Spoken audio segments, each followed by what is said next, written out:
The sleek glass walls of Morrison Industries reflected the afternoon sun like a fortress of success. But inside the executive garage, chaos reigned. Victoria Morrison stood in her tailored navy suit, her manicured fingers drumming against her crossed arms as she stared at the smoking hood of her prized Mercedes-Benz S-Class. The quarterly board meeting was scheduled to begin in 20 minutes, and her car had decided to betray her at the worst possible moment. "This is absolutely ridiculous," she muttered, her voice echoing off the concrete walls. The garage smelled of oil and metal, foreign scents that made her wrinkle her nose in disgust. Victoria Morrison didn't belong in places like this. She belonged in corner offices, first-class cabins, and exclusive country clubs where problems were solved with a phone call and a check. Her assistant, Jennifer, hurried over with her phone pressed to her ear. "Mrs. Morrison, I've called 3 different mechanics, but the earliest anyone can get here is tomorrow morning." "Tomorrow?" Victoria's voice rose an octave. "I need this fixed now. The investors are flying in from Chicago, and I can't exactly show up to the biggest meeting of the year in an Uber." That's when she noticed him. In the corner of the garage, a man in faded blue coveralls was quietly organizing tools on a rolling cart. His dark skin glistened with a thin layer of sweat, and his movements were methodical, almost meditative. He appeared to be in his 30s, with strong shoulders and calloused hands that spoke of years spent working with engines and machinery. Everything about him seemed out of place in this corporate environment.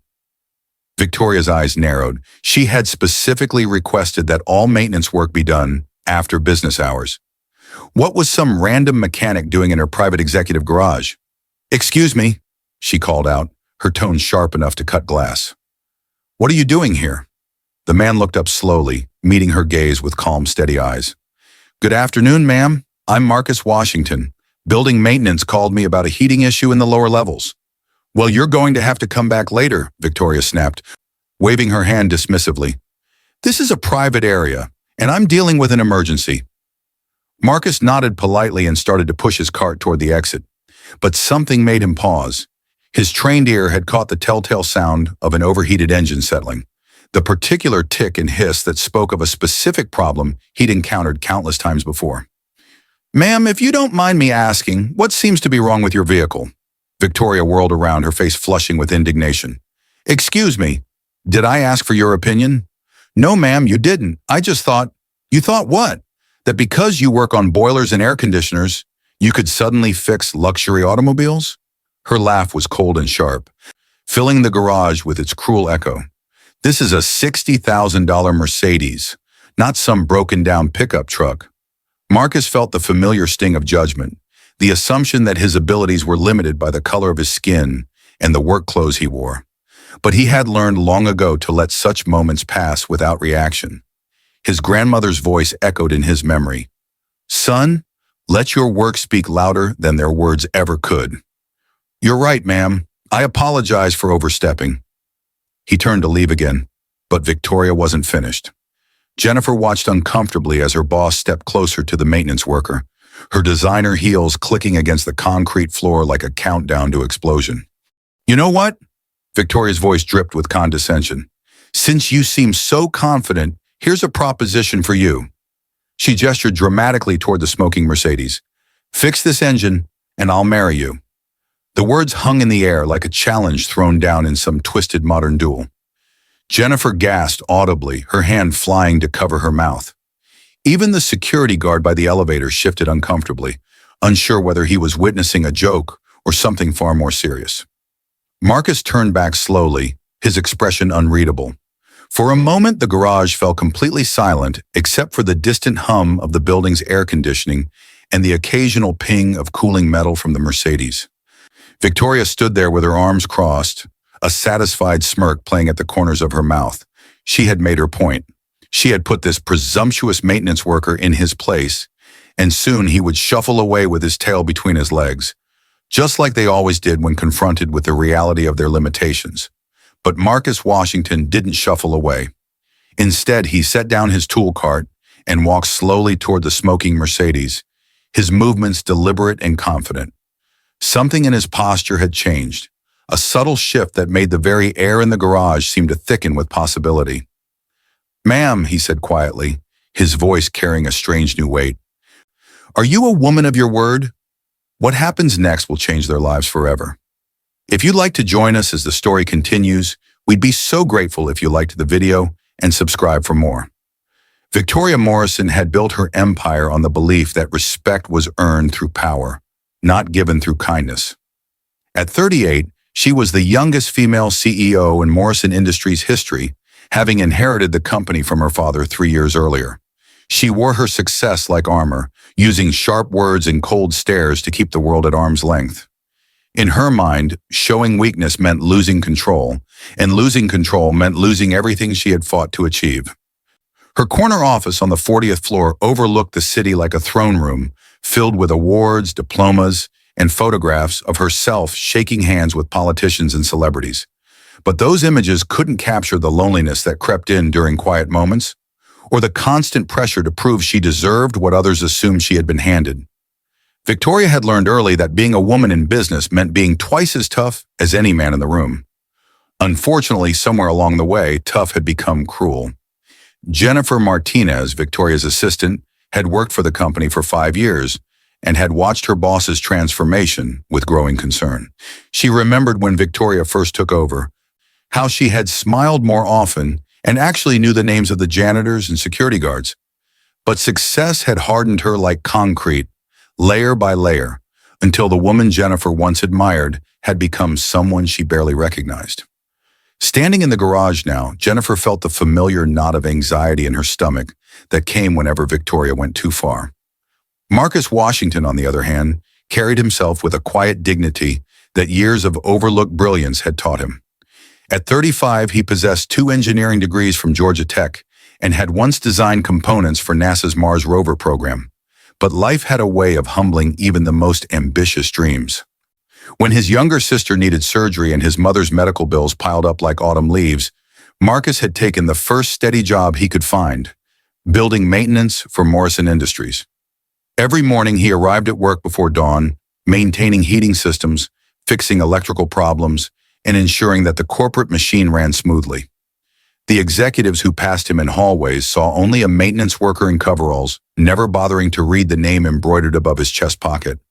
They couldn't see the patents he held, the innovations he had contributed to aerospace technology, or the nights he spent sketching mechanical solutions to problems that had stumped entire engineering teams. His grandmother, Rosetta Washington, had raised him with words that echoed in his mind during moments like these. "Baby, when people judge you by your uniform instead of your character, that's when you show them who you really are." She had been a maid for a wealthy family in Atlanta, but she had also been one of the smartest women Marcus ever knew, solving complex problems with simple wisdom and treating everyone with the same gentle respect. The security guard, Officer Davis, watched the confrontation unfold with uncomfortable familiarity. He had seen this dance before. Successful people using their power to diminish others, usually those who couldn't fight back. In his 20 years of security work, he had witnessed too many moments like this, where someone's worth was measured by their job title rather than their humanity. As Marcus approached the Mercedes, something shifted in the garage's atmosphere. The other witnesses, Jennifer, Officer Davis, even the parking attendant who had quietly appeared near the elevator, sensed they were about to witness something extraordinary. But none of them could predict just how dramatically this moment would change everything they thought they knew about power, respect, and the true meaning of success. Victoria's smirk widened as she watched Marcus examine her car. The absurdity of the situation struck her as almost comical, a janitor pretending he could solve a problem that had stumped professional mechanics. She pulled out her phone and began recording, already imagining how she would share this story at the country club later. "Ladies and gentlemen," she announced to her small audience, "we're about to witness the most expensive comedy show in corporate history." Marcus ignored her mocking tone and lifted the hood of the Mercedes. Steam escaped in a gentle hiss, and he leaned closer, listening to the engine's irregular rhythm with the focused attention of a doctor examining a patient's heartbeat. His fingers traced along the cooling system, checking connections and testing components with surprising familiarity. "Oh, this is rich," Victoria continued, her voice growing louder and more theatrical. "Look at him pretending he knows what he's doing. What's next? Are you going to ask me for my keys so you can take it for a test drive?" Jennifer shifted uncomfortably near the elevator. Mrs. Morrison, maybe we should just wait for the professional mechanics. No, Jennifer, Victoria cut her off sharply. I want to see this play out. I want everyone here to witness what happens when people reach beyond their station. She turned to face the small group that had gathered. You see, this is what's wrong with society today. Everyone thinks they're qualified to do everyone else's job.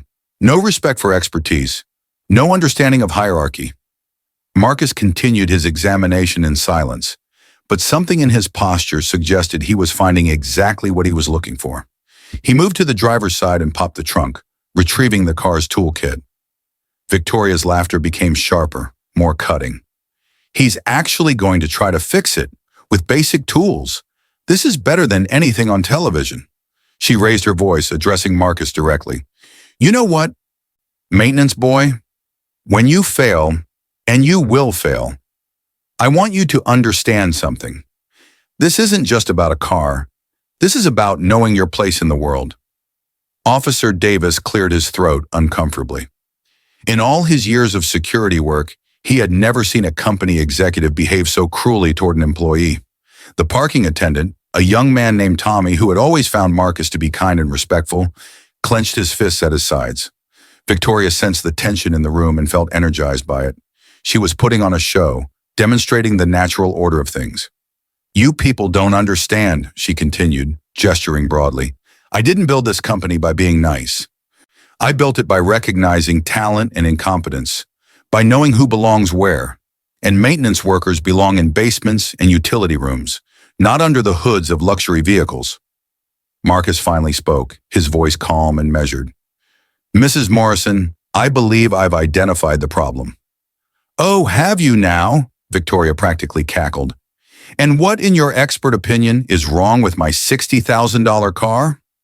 Your cooling system has a leak in the thermostat housing, which caused the engine to overheat.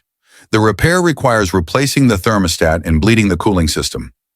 Marcus spoke with quiet confidence, using technical language that sounded surprisingly professional. Victoria's smile faltered for just a moment before returning with vengeance. Anyone could guess that, but guessing and actually fixing are two completely different things. So go ahead, Mr. Fix-It. Show us all how it's done. The stakes in the room had suddenly shifted. What began as a cruel joke was transforming into something more serious. Jennifer realized that if Marcus failed, Victoria would likely use this as grounds for termination. The man's job, his livelihood, now hung in the balance of her boss's twisted challenge. But as Marcus rolled up his sleeves and began working with steady, sure movements, something unexpected happened. His hands moved across the engine components with the precision of someone who had done this many times before. He worked methodically, each action deliberate and confident. Victoria's phone trembled slightly in her hands as she continued recording, but for the first time since issuing her challenge, a tiny seed of doubt began to grow in the back of her mind. What if she had just made the biggest mistake of her life? As Marcus worked beneath the hood of the Mercedes, his mind drifted back to another garage, another time. The memory came to him in flashes, the smell of motor oil, and the sound of his grandfather's patient voice explaining how internal combustion engines worked. He had been 8 years old, standing on a wooden crate to reach the workbench, his small hands already steady as he learned to use real tools. Boy, you got natural hands for this work, his grandfather had said, watching Marcus instinctively understand the relationship between pistons and cylinders. But remember, understanding machines is just the beginning. The real skill comes from seeing the whole picture. The whole picture. Those words had followed Marcus through Georgia Tech, where professors marveled at his ability to visualize complex mechanical systems before they were even built. They had echoed through his internship at NASA's Jet Propulsion Laboratory, where he had spent 3 summers designing components that would eventually travel to Mars. They had sustained him through the darkest period of his life, when his sister's leukemia diagnosis had forced him to abandon his dream job and take whatever work would pay the bills. His hands moved automatically now, muscle memory guiding him through the repair process. The thermostat housing came apart easily under his touch, and he could see exactly what had caused the failure. A manufacturing defect in the seal that he had encountered twice before, once on a colleague's BMW and once on a prototype engine he had worked on during his aerospace days. Victoria's mocking voice seemed to fade into background noise as Marcus focused on the task. This wasn't just about fixing a car anymore. This was about something deeper, about the assumptions people made, about the way society decided who was valuable and who was disposable. His grandmother had faced the same judgments, her intelligence dismissed because she cleaned houses for a living. His sister had been treated differently in the hospital until the doctors realized her brother was an engineer. Officer Davis watched from across the garage, remembering a conversation he'd had with Marcus just last week. They had been discussing the new security system installation, and Marcus had casually mentioned several improvements to the design that would have saved the company thousands of dollars. At the time, Davis had wondered why a maintenance worker knew so much about electronic security systems. Now, watching Marcus work with the confidence of someone who had clearly done this before, those questions were starting to make sense. Jennifer observed the scene with growing awareness. She remembered Marcus from the few times he had come to the executive floor to fix problems, how he always spoke politely and professionally, how he never seemed intimidated by the corporate environment the way other maintenance staff did. There had been something different about him, something that suggested depths she had never bothered to explore. As Marcus reached for a specific tool with practiced precision, Victoria's recording captured something she hadn't expected to see: the unmistakable movements of true expertise. Her laughter had grown quieter, uncertainty creeping into her voice as she realized that what she was witnessing looked nothing like the amateur fumbling she had anticipated. The question hung in the air like electricity before a storm. Who exactly was Marcus Washington? 23 minutes after Victoria's cruel challenge, the garage fell completely silent except for the gentle purr of a perfectly running Mercedes engine. Marcus stepped back from the car, wiping his hands on a clean shop towel, his face calm and composed despite the magnitude of what had just occurred. Victoria's phone nearly slipped from her trembling fingers.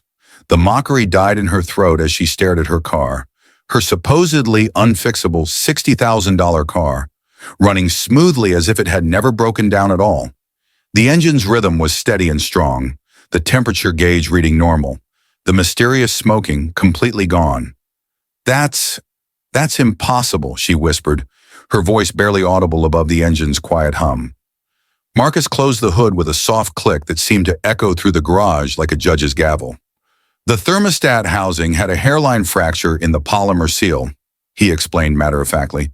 "It's a known manufacturing defect in the 2019 S-Class models, Mercedes-Benz Technical Service Bulletin, TSB 2019-47. I replaced the faulty component and bled the cooling system. Your car should run perfectly now." Jennifer's mouth fell open. Officer Davis straightened up, his eyes widening with recognition. Even Tommy, the parking attendant, stopped pretending to organize traffic cones and stared openly. Victoria looked around the garage wildly, as if searching for some explanation that would make sense of what she had just witnessed. You can't possibly know about technical service bulletins. You're just a maintenance worker."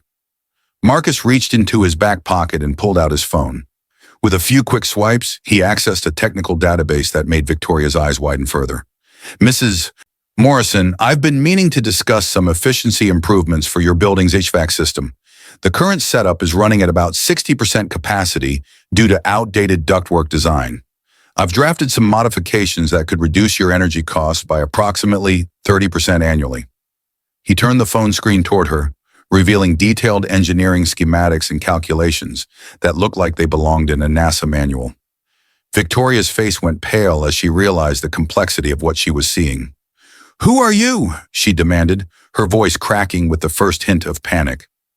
Marcus set his phone down on the tool cart and met her gaze directly. "My name is Marcus Washington. I hold a master's degree in mechanical engineering from Georgia Tech and a secondary degree in aerospace engineering. I've worked on propulsion systems for Mars rover missions, designed cooling systems for satellite technology, and hold 6 patents in thermodynamics applications." The garage seemed to spin around Victoria as the words hit her like physical blows. Jennifer gasped audibly, covering her mouth with both hands. Officer Davis shook his head slowly, pieces of a puzzle finally clicking into place. "I took this job," Marcus continued, his voice growing stronger, Because my younger sister needed surgery and my mother required round-the-clock care.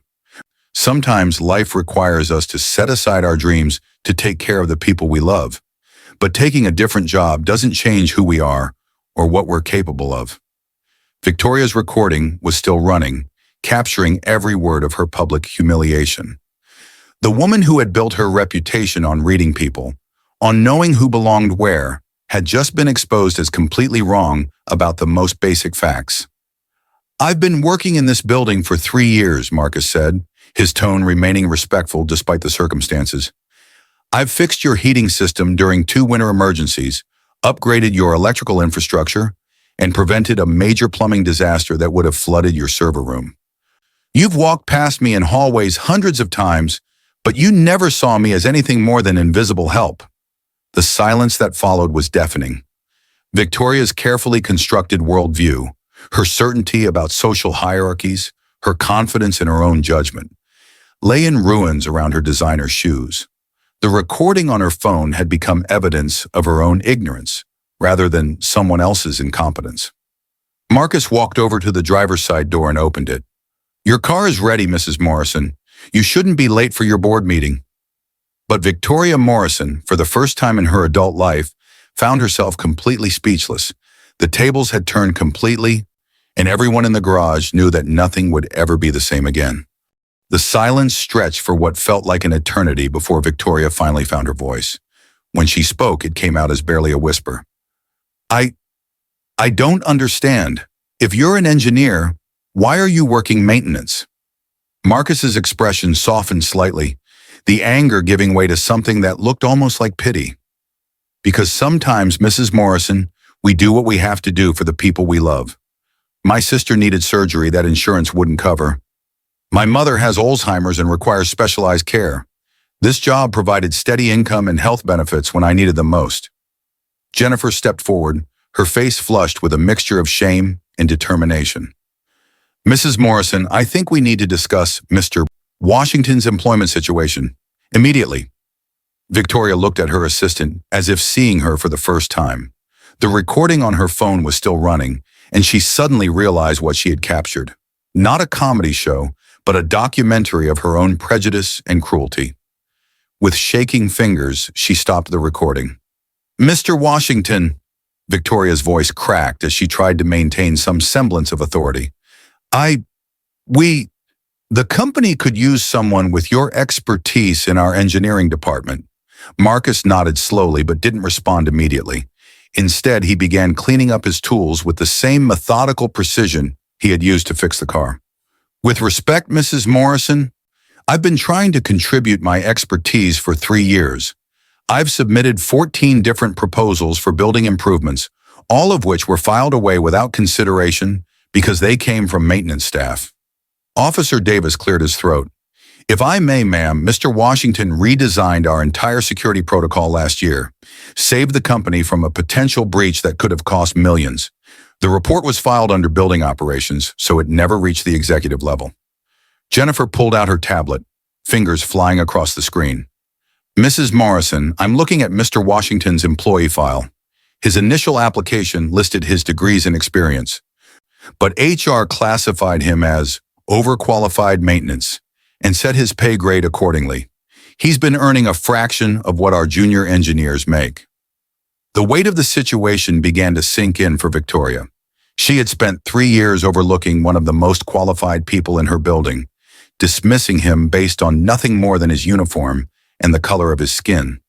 The realization hit her like a physical blow. "Mr. Washington," she said, her voice stronger now but filled with genuine remorse, "I owe you an apology that words can't express, and I owe you a position that matches your qualifications. Our Chief Engineering Officer position has been vacant for 6 months. The salary is $185,000 annually, plus full benefits and profit sharing." Marcus looked up from organizing his tools. "Mrs. Morrison, I appreciate the offer, but respect isn't something you can purchase with a job title and a salary increase. It's something you earn by treating people with dignity, regardless of their position." Victoria felt tears threatening to fall, something that hadn't happened in her office building in over a decade. "You're right. You're absolutely right. I've become someone I don't recognize, someone my father would be ashamed of. She paused, taking a deep breath. But I'm asking for a chance to do better. The company needs you, and frankly, I need to learn from you. Tommy, the parking attendant, had been listening quietly from the elevator area. Unable to contain himself any longer, he called out, "Mr. Marcus always treats everyone with respect. He helped my son with his science fair project and never made us feel stupid for asking questions." Other employees had begun gathering near the garage entrance, drawn by word of the confrontation. Maintenance workers, secretaries, and junior executives formed a small crowd, all of them nodding in agreement with Tommy's words. Marcus looked around at the faces of his colleagues, people who had always seen his worth, even when the executives couldn't. After a long moment, he turned back to Victoria. "Mrs. Morrison, I'll accept your offer on one condition. I want to implement a company-wide program where every employee, regardless of their job title, can submit improvement suggestions directly to management. Good ideas can come from anywhere, and everyone deserves to be heard." Victoria nodded eagerly. "Done. Anything else?" "Yes," Marcus said with a slight smile. "About that marriage proposal you made earlier, I think we can both agree that was a figure of speech." For the first time in the entire ordeal, Victoria Morrison laughed. Not the cruel, mocking sound from earlier, but something genuine and slightly hysterical. "Yes, Mr. Washington, I believe we can call that one a draw." As the crowd of employees began to disperse, chattering excitedly about the day's events, Jennifer approached Marcus with a new employment contract already prepared on her tablet. Officer Davis shook his hand warmly, and Tommy grinned from ear to ear. Victoria stood alone by her perfectly running Mercedes, finally understanding that the most valuable engine in her building had never been under the hood of a car. It had been right there in coveralls, waiting patiently for someone to notice its worth. 6 months later, the transformation at Morrison Industries was remarkable. Marcus Washington's corner office on the 38th floor had become the most visited space in the building. Engineers, maintenance workers, and executives alike lined up to share ideas through his Every Voice Matters program, which had already generated over $2 million in cost savings and efficiency improvements. His sister's surgery had been successful, and his mother now received the best care possible in a beautiful assisted living facility. But perhaps more importantly, Marcus had created something that extended far beyond his own family's needs. The scholarship fund he established for children of working-class families had already sent 12 students to engineering school, with full tuition and mentorship support. "Mr. Marcus," Tommy called out as he passed the engineering department, "my son got accepted to Georgia Tech. He wants to study aerospace just like you." Marcus smiled, remembering his own childhood dreams and the grandfather who had first put tools in his hands. The cycle was continuing, but this time with support and recognition from the very beginning. Victoria Morrison had undergone her own transformation. The woman who once measured worth by job titles now made it a point to learn every employee's name and story. She had implemented company-wide sensitivity training and created an anonymous reporting system for workplace discrimination. Her leadership style had shifted from ruling through fear to inspiring through example. During the company's annual meeting, Victoria stood before a room full of investors and employees. "This year, our greatest achievement wasn't measured in profits or market share," she announced. "It was learning that our most valuable assets were the people we had been overlooking. True leadership means recognizing talent wherever it exists, not just where we expect to find it." The applause was thunderous, but Marcus noticed that Victoria's eyes were focused on the maintenance and support staff in the back of the room, people who had never been invited to these meetings before. Officer Davis, now head of security, often reflected on that day in the garage. He had witnessed something that changed his entire perspective on judgment and assumptions.